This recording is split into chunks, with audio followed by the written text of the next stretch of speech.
this was my experience at the university.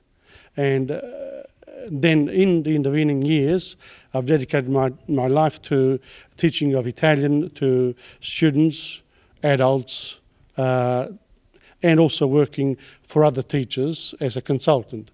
The bookshop came about from the need to provide materials in other languages, and we have at Insegna books in 30 languages.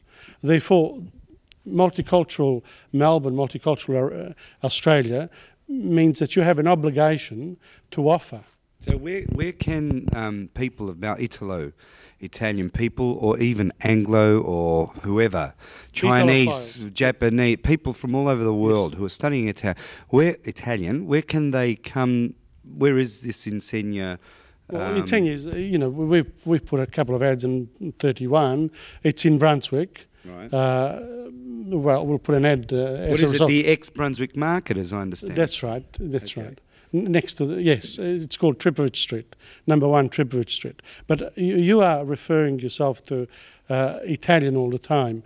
I'm talking about books in other languages, including 30 other languages. 30 other languages, so yeah. So therefore, our main aim is to provide books for the learning of those languages. Okay. So it's high school texts and all the rest. That's right. Videos and whatever is needed for a curriculum in order to learn a language from beginning to an advanced course, a state. Okay. So this is the sort of curriculum work that needs to be done, and it's done by schools all over Melbourne and in Victoria. In fact, the teaching of languages in Victoria and in Australia is of world standards, because we've been able to actually encourage the teaching of a variety of languages, and you get institutions like SBS, for example, Channel 31.2 now is sort of going that way a little bit in making available to the smaller groups within our society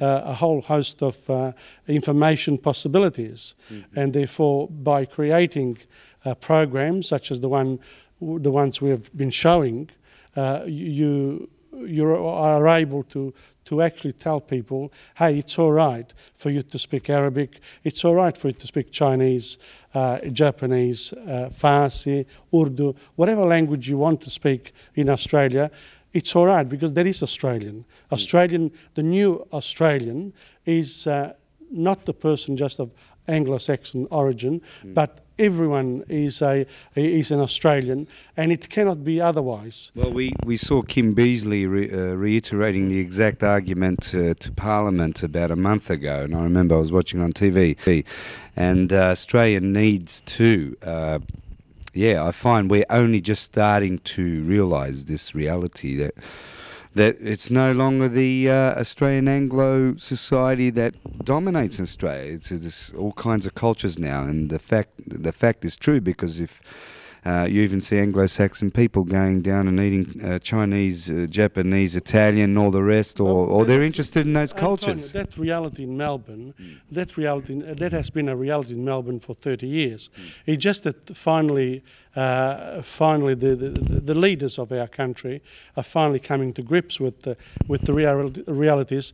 But there's been a multicultural push for 30 years. So we're in an advanced state of this. What it is that it's like the waves, it's flux and reflux. What you're doing, you're moving forward, and then people get scared, so they move backwards.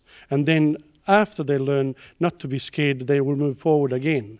So what we have in Australia now is the possibility of moving forwards again, and we are realising this more and more, because there are economic advantages of knowing other languages and being in touch with countries other than Australia. Australia is well positioned in the world, and we saw that through the Sydney Olympics. It just didn't happen that the Olympics was the most successful Olympics in history. It was because there was people power. There were 46,000 volunteers, I believe. A lot of those people spoke other languages. So people from all over the world could call Australia home. And this is really the greatness of Australia, is this ability to being able to draw in people from all over the world, and to where they can make a home here. Now, that's the reason why so many people are travelling through the oceans on flimsy boats in order to get here, is because the message has been very successful. And this is the reason why people see Australia as the lucky country. It is in fact a lucky country, but like all lucky countries, all luck needs to be managed, and I really pity the politicians who've got the job to do. Well, I think we all do at that point.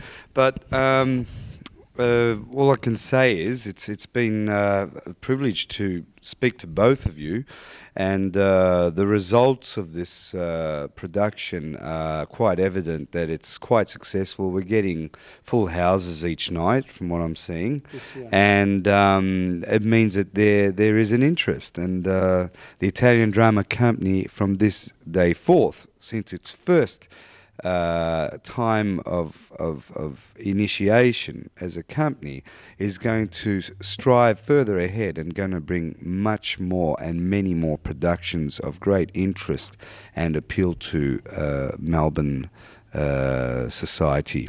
So on behalf of Channel 31, I'd like to thank you, Dino, and Tom Padula, for offering us your great services, and may God bless it.